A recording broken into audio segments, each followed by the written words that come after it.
Salam sepak bola, teman-teman netizen atau warganet yang saya hormati semuanya. Welcome back ke konten terbaru dari channel YouTube Triple B. Dan di konten terbaru hari ini, saya ingin memberikan analisa dari 3 pertandingan English Premier League. Yang pertama adalah review dari pertandingan antara Manchester City versus Luton Town yang berakhir untuk kemenangan City dengan skor telak 5-1. Yang kedua adalah preview dari pertandingan antara Liverpool versus Crystal Palace yang akan dimainkan nanti malam, mulai pukul 8 waktu Indonesia Barat. Dan yang ketiga juga adalah preview dari pertandingan antara Arsenal versus Aston Villa yang akan dimainkan nanti malam, mulai pukul 10.30 waktu Indonesia Barat. Seperti yang sama-sama kita ketahui teman-teman, bahwa persaingan untuk menjadi juara di English Premier League musim ini jauh lebih seru dibandingkan musim-musim sebelumnya.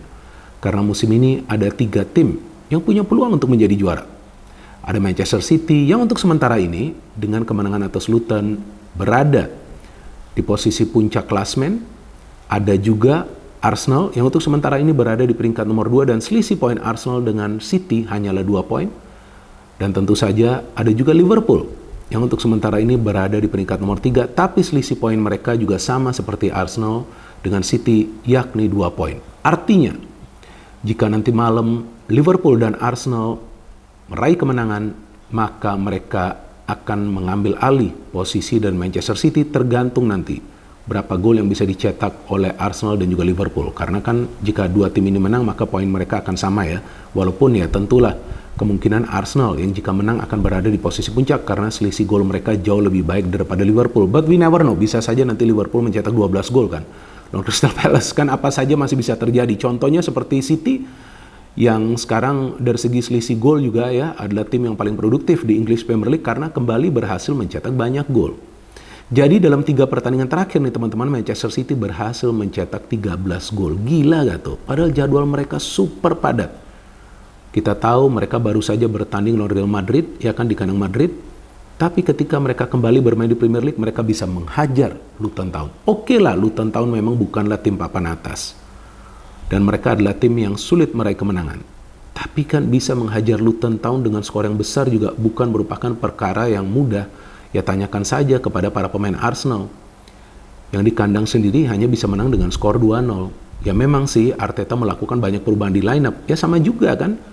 Pep Guardiola juga melakukan banyak perubahan di lineup. Tapi City is City.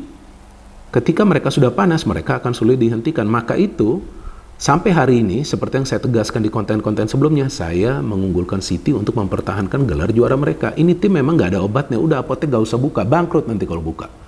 Gila banget kan permainan mereka semalam. Saya nonton pertandingan ini sebelum saya siaran kan. Di SCTV pertandingan antara Bournemouth versus MU. Tapi gak perlu lah ya bahas pertandingan MU. Kacau banget mainnya. Wah, what a boring MU man. Kaget sekali saya melihat cara bermain MU itu juga hoki lah. Mereka dapat penalti. Kalau enggak juga mereka udah kalah lawan Bournemouth. Bournemouth hampir saja tuh dapat penalti kan di masa injury time itu ya, tapi ternyata free kick di tepi kotak penalti. Jadi MU udah gak perlu dibahas lagi, udah boring banget permainannya kecuali ya nanti ya ada big match dari MU ya. Tapi MU ini aneh loh, lawan tim-tim papan tengah ataupun tim-tim papan bawah mainnya jelek banget. Gimana caranya Ten Hag ini bisa bertahan di MU? Dan yang saya lihat tadi cuplikan pasca pertandingan Bournemouth versus MU di presscon, Ten Hag itu nggak mau jawab loh pertanyaan dari wartawan yang menanyakan nih, tim Anda nih sudah berada di peringkat nomor 7 nih, gimana nih? Nanti ke depan peluangnya, dia nggak mau jawab loh, dia nggak mau komen loh. Nah ini kan artinya kan nggak sportif dia, atau mungkin dia sudah tidak ada alasan lagi. Tapi bagi Pep Guardiola, alasannya masih banyak untuk bisa kembali mempertahankan treble. Masih terbuka loh peluang bagi Manchester City. Mereka masih bisa menjadi juara di Piala FA, Champions, dan juga tentunya Premier League. Nah untuk pertandingan ini Pep Guardiola melakukan total 5 perubahan di lineup. Dari pertandingan sebelumnya lawan Palace yang mereka menang dengan skor 2-4 kan. Jadi memang City ini punya kedalaman skuad, mereka punya materi pemain yang merata walaupun senjata mereka adalah Erling Haaland. Tapi Erling Haaland juga kan di pertandingan semalam hanya mencetak 1 gol dari penalti.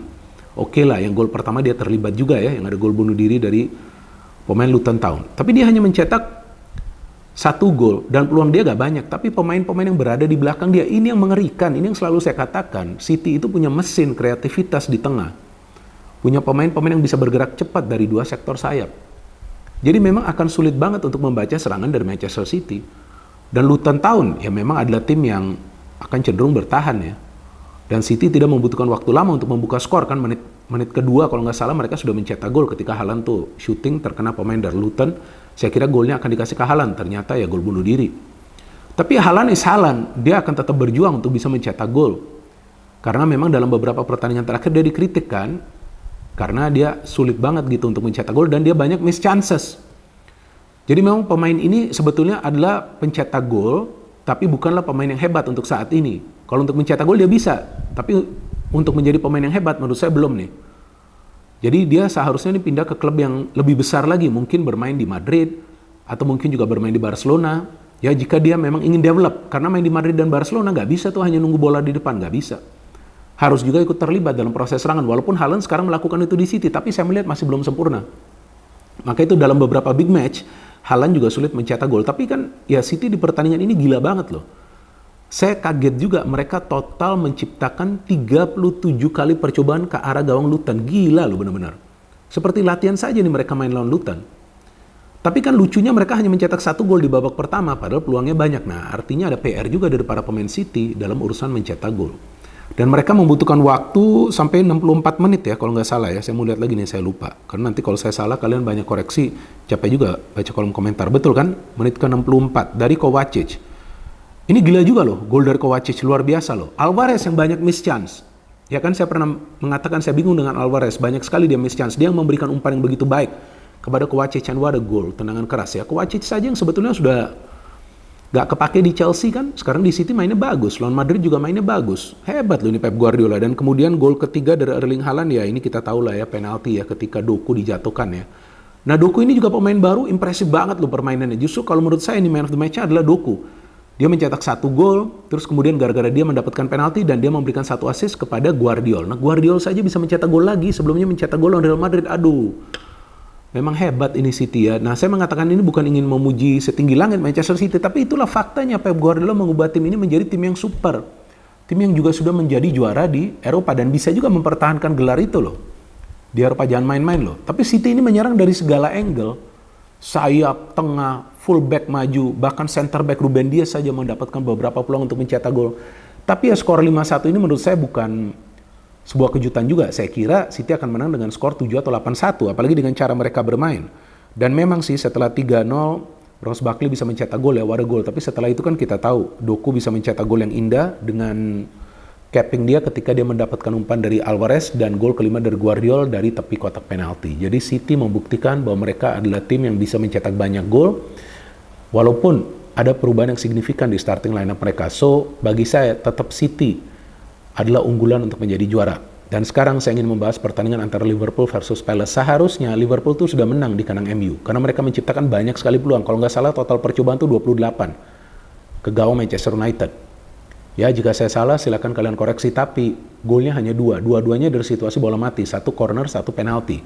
Which means Liverpool punya masalah dalam conversion rate dari peluang-peluang yang mereka dapat. Dan salah, I don't know why. Lagi banyak miss chances.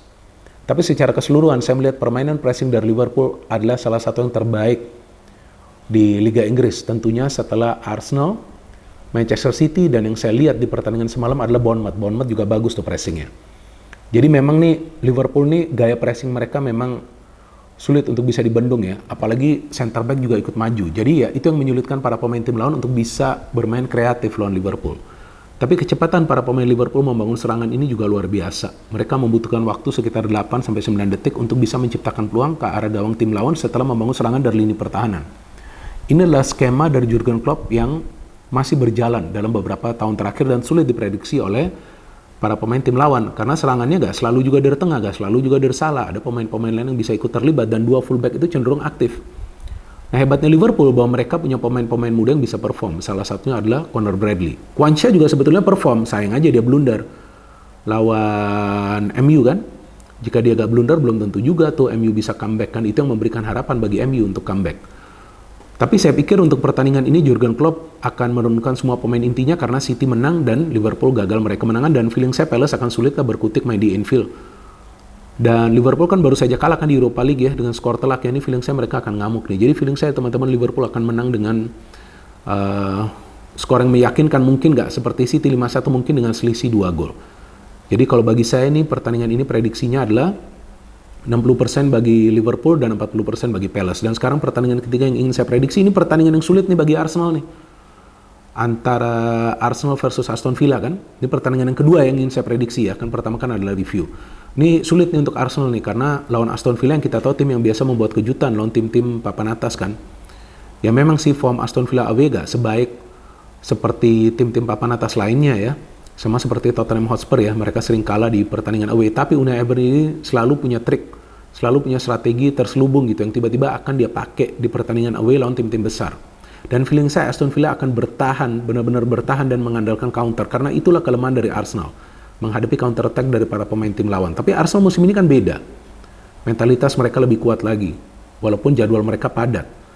Nah tapi para pemain Arsenal jika menghadapi counter attack dan main perangkap offside, itulah yang bisa menjadi bumerang bagi mereka. Dan Aston Villa biasa mengandalkan pemain-pemain yang cepat yang bisa keluar dari perangkap offside. Tapi untuk pertandingan ini banyak pemain dari Villa yang absen, seperti Douglas Luiz, ini pemain penting ya, defensive midfield. Kemudian Tyrone Mings, kemudian Jacob Ramsey. Jadi ini akan menyulitkan Villa juga untuk bermain dengan kolektivitas yang biasa mereka lakukan ya. Artinya mereka kan bermain dengan pressing di tengah ya. Dan bagi Arsenal yang paling penting sih jangan hanya terfokus untuk menyerang dari Saka dan juga Martinelli atau Trossard, tapi Odegaard harus aktif juga seperti biasa. Nah, Declan Rice ini pemain yang bisa diandalkan untuk shooting-shooting dari luar kotak penalti. Jika Aston Villa parkir bis atau juga parkir panser atau sewa gunung, artinya bertahan total, para pemain Arsenal harus bisa melepaskan shooting dari luar kotak penalti. Jangan ngotot atau nafsu untuk hanya menciptakan peluang dari dalam kotak penalti. Itu yang bisa menjadi bumerang bagi para pemain Arsenal, karena Villa jika bertahan bagus, apalagi penjaga gawang mereka Emi Martinez jika turun, nah dia juga akan menyulitkan para pemain Arsenal untuk bisa mencetak gol. So bagi saya teman-teman, pertandingan Arsenal versus Villa persentasenya adalah 50-50. Nah ini pertandingan yang bisa juga ada kejutannya nih, karena Arsenal musim lalu juga kehilangan banyak poin ketika mereka bermain di kandang sendiri lawan tim-tim papan tengah, apalagi tim-tim yang berada di papan atas. Jadi memang ini adalah pertandingan yang sangat penting bagi Arsenal. Jika mereka menang, maka mereka akan tetap mempertahankan peluang untuk menjadi juara. Jika mereka seri, feeling saya mereka akan sangat sulit untuk menjadi juara. Apalagi jika Liverpool nanti menang. Jadi kita nikmatin saja teman-teman dua pertandingan nanti malam, mulai jam 8 ya, Liverpool versus Palace, dan kemudian 10.30 Arsenal versus Aston Villa. Dan seperti yang selalu saya katakan, English Premier League ini banyak kejutan, dan feeling saya pertandingan Arsenal itu bisa ada kejutan. Walaupun sebagai fan Arsenal, tentu saya ingin Arsenal menang, tapi saya was-was teman-teman, karena lawannya adalah mantan pelatih mereka yang kita tahu telah mengubah Aston Villa menjadi tim yang sulit dikalahkan. Bahkan Villa juga punya peluang untuk tampil di Champions League musim depan, padahal seharusnya itu adalah jatahnya MU. Maka itu saya bingung, kenapa MU gak kontrak Emery saja sebelumnya, walaupun dia sebelumnya gagal di Arsenal. Tapi Emery kan punya konsep, punya filosofi. Ten Hag punya apa? Ten Hag punya banyak alasan. No hate, no politics, only football. Salam sepak bola.